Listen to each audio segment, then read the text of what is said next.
Você sabia que já existiram campos de concentração no Ceará? Pois é. E não estamos falando dos campos da Europa, mas de algo que aconteceu aqui mesmo no Brasil. Esses campos foram criados pelo governo para conter a migração em massa dos sertanejos que fugiam da seca, tentando sobreviver em Fortaleza. A ideia era bem simples e cruel: impedir que os pobres chegassem ao centro da cidade e atrapalhassem a vida dos mais ricos. No vídeo de hoje, vou te contar como tudo isso começou, por que o governo da época decidiu criar esses campos, como eles funcionavam e como essa história ainda impacta Fortaleza até hoje. Entre o final dos anos 1870 e começo dos anos 1930, o Nordeste passou por 3 das secas mais brabas da história, conhecidos como os Anos Terríveis. Muita gente que vivia no sertão, trabalhando com gado e na roça, teve que largar tudo e ir para cidades do litoral, e o pessoal dessas cidades começou a chamar os migrantes de flagelados, um termo meio ofensivo para dizer que eles eram pobres e sem terra. Com toda essa situação, os governos tentaram bolar umas estratégias para lidar com essa galera que estava fugindo da seca e, ao mesmo tempo, investir em modernização e desenvolvimento.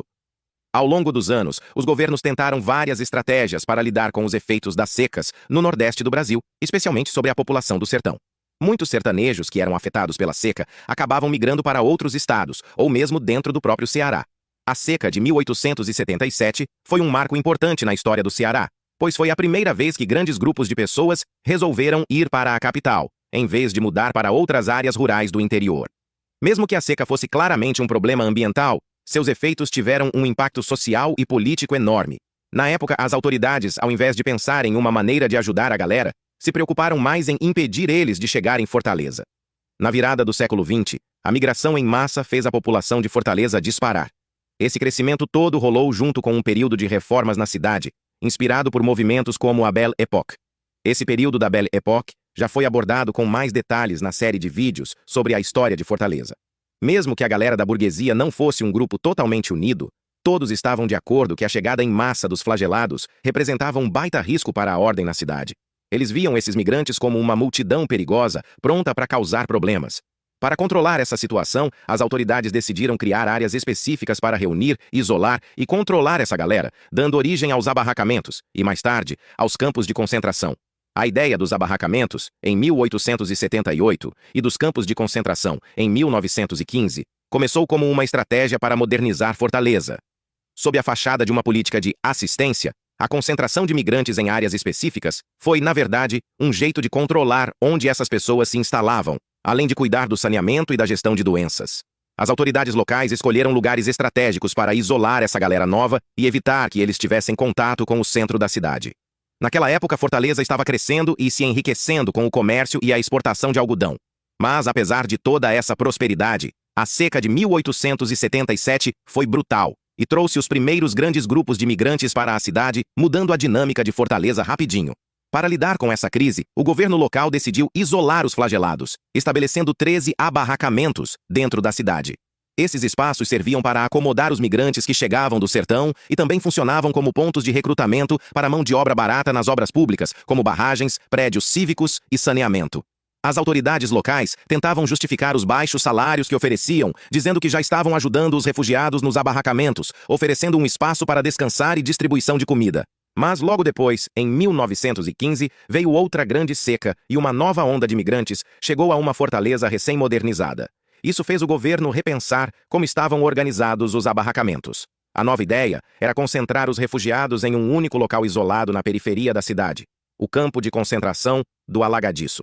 O governo achava que essa mudança ajudaria a cuidar melhor dos refugiados, facilitando a distribuição de alimentos, abrigo e serviços públicos. Mas o número de migrantes que chegaram foi bem maior do que o esperado. O campo do Alagadiço, que deveria acomodar cerca de 3.000 pessoas, acabou recebendo mais de 8.000 refugiados. Eles reuniam grandes grupos de pessoas em construções improvisadas e precárias. Os flagelados se abrigavam em estruturas de madeira frágeis cobertas de palha, ou até mesmo se acomodavam sob a sombra de cajueiros e mangueiras. Apesar de haver algum auxílio médico no campo de concentração, a falta de saneamento, a distribuição insuficiente de comida e o aumento de doenças por causa da aglomeração resultaram em condições muito ruins. A mudança na forma de abrigar os refugiados foi bem grande. No começo, a galera ficava em vários abarracamentos, mas depois que resolveram juntar todo mundo em um só lugar, isso acabou fechando ainda mais o acesso deles à cidade. Os abarracamentos, mesmo isolados, eram mais tranquilos e ficavam em áreas urbanas de Fortaleza. O campo do Alagadiço, por outro lado, foi jogado lá na periferia, perto da estação de trem, onde a galera que chegava mal tinha um contato com o resto da cidade. Rodolfo Teófilo, que era um farmacêutico e escritor da época, visitou o campo e descreveu sua visita com um tom meio sombrio. Ele disse que, em um espaço de 500 metros, estavam confinados cerca de 7.000 retirantes. Ele andou por todo o campo e viu que as pessoas se abrigavam à sombra de alguns cajueiros. Havia algumas barracas cobertas com panos, mas eram tão finos que o sol ainda conseguia passar. A cozinha era improvisada. Usavam latas de querosene como panelas para cozinhar grandes pedaços de carne, misturados com maxiches, quiabos e tomates. Diziam que essa carne estava até melhor do que a de outras remessas. Qualquer boi que morresse de fome ou doença era enviado para lá. As condições eram bem precárias. Os desabrigados ficavam expostos ao sol e dependiam da ajuda das senhoras da Igreja Católica, que levavam comida e roupas para quem não tinha mais nada. O lugar que eles usavam como banheiro ficava numa parte mais afastada, no fundo do cercado, e a única coisa que dava alguma privacidade era um pouco de mato que tinha na frente. Era um lugar aberto, e o cheiro era tão forte que atraía muitas moscas. E a água que era dada para eles beber vinha de buracos cavados no chão, tipo um poço cavado de qualquer jeito. O governador queria evitar que rolasse violência, crime e outras coisas ruins no centro. O foco era mais em manter a galera isolada e sob controle. Usar essa galera como mão de obra barata também acontecia, mas não era o principal objetivo. Quando a seca deu uma trégua, o campo do alagadiço foi se desmontando aos poucos. A galera foi se espalhando, e hoje em dia não tem mais nada daquela estrutura por lá. Na parte 2 deste vídeo, vamos falar sobre os campos que foram criados em Crato, Ipu, Quixeramobim, Cariús e Senador Pompeu.